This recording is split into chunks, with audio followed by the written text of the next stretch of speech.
అధ్యక్షుడు Donald Trump America వలస విధానాల్ని మరింత కఠినతరం చేస్తున్నారు.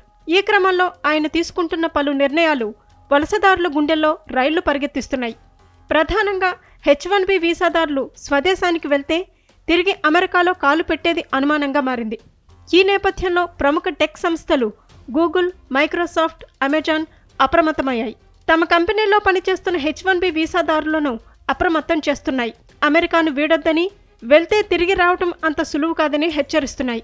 దీంతో తమ భారత్ ప్రయాణాన్ని రద్దు చేసుకున్నట్టు పలువురు H-1B వీసాదారులు చెప్పినట్టు అంతర్జాతీయ మీడియా కథనాలు వెల్లడించాయి.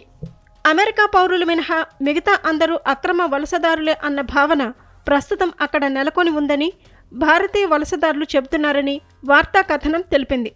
దీంతో తాము ఎక్కడికి వెళ్లినా అవసరమైన పత్రాలన్నీ తమ వెంట తీసుకువెళ్తున్నామని చెబుతున్నట్టు సమాచారం. ఈ మేరకు ఇప్పటికే భారత ఎంబసీ అధికారులు కూడా ఎన్ఆర్ఐలను అప్రమత్తం చేశాయి.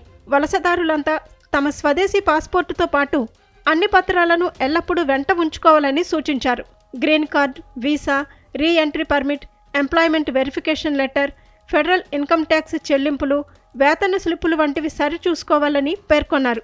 విద్యార్థులైతే సంబంధిత కళాశాల, యూనివర్సిటీ ఇచ్చిన అనుమతి పత్రంతో పాటు యుఎస్ బ్యాంక్ ఖాతా వివరాల వంటివి చూపించాలని పేర్కొన్నారు.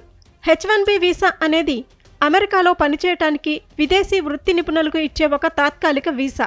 ఇది ప్రత్యేక నైపుణ్యాలు కలిగిన ఉద్యోగులకు అమెరికా కంపెనీలు స్పాన్సర్ చేస్తాయి.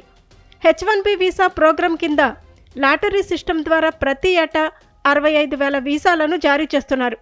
విదేశీ వృత్తి నిపుణులు, మరీ ముఖ్యంగా భారతీయులు ఈ ప్రోగ్రాం కింద అమెరికా ఐటీ పరిశ్రమల్లో పనిచేస్తున్నారు. వీరు ఆ రంగం వృద్ధిలో అత్యంత కీలక పాత్ర పోషిస్తున్నారు. వీటిని పొందేవారిలో భారత్, చైనా, కెనడా పౌరులు ముందు వరుసలో ఉన్నారు. వారిని ఎక్కువగా నియమించుకుంటున్న వారిలో Amazon, Google, meta, Microsoft, Apple వంటి సంస్థలు ఉన్నాయి.